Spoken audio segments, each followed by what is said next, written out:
Hello guys, welcome to UPSC 8 वाला। ये हमारा टेलीग्राम चैनल है और जो पीडीएफ हम जो पीपीटी से पढ़ाते हैं वो आपको हमारे टेलीग्राम चैनल पे मिल जाएगी।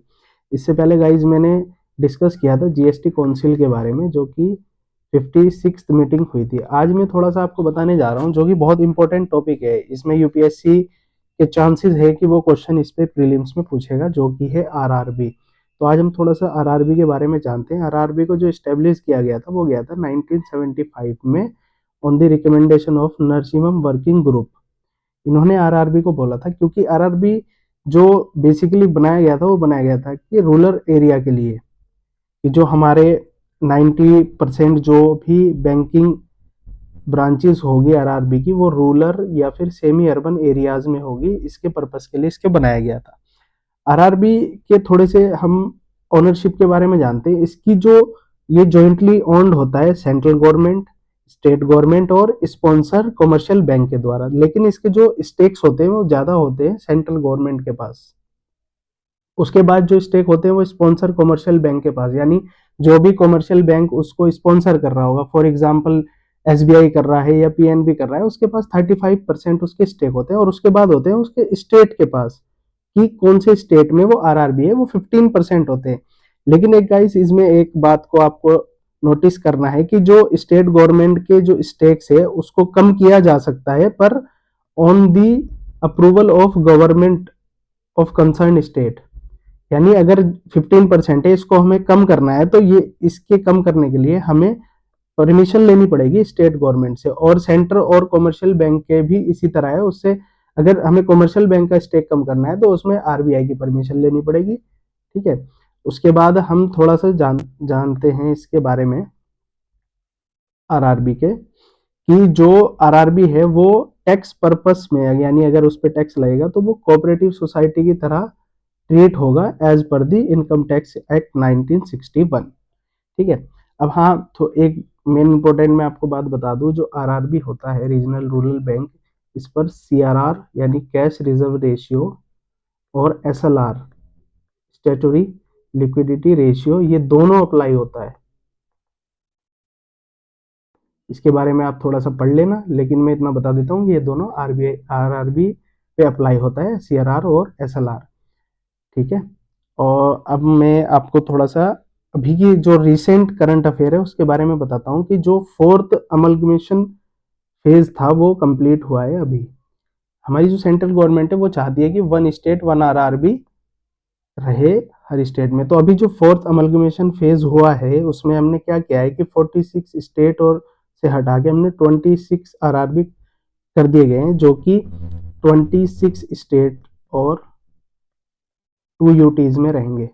जो स्टेट इसमें नहीं है वो सिक्किम और गोवा है, ये आपको याद रखना है।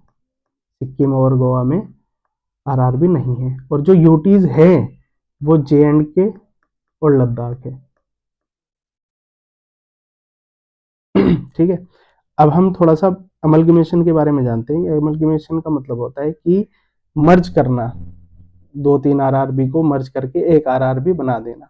जो ये रिकमेंडेशन आई थी वो डॉक्टर व्यास कमेटी के द्वारा आई थी कि हमको आरआरबी को अमलगमेशन करना है, क्योंकि आरआरबी एक स्टेट के अंदर बहुत ज्यादा हो गए थे और उनके ऊपर मॉनिटर करना और उनको मॉनिटर करना और रेगुलेट करना थोड़ी सी प्रॉब्लम क्रिएट कर रहा था। क्योंकि बेसिकली जो आरआरबी बनाए जाते हैं वो बनाए जाते हैं रूरल एरियाज के लिए, कि रूरल एरियाज में जो लोन है या फिर जिस तरह का भी लिक्विडिटी अप्लाई करना है वो इजीली अवेलेबल हो जाए।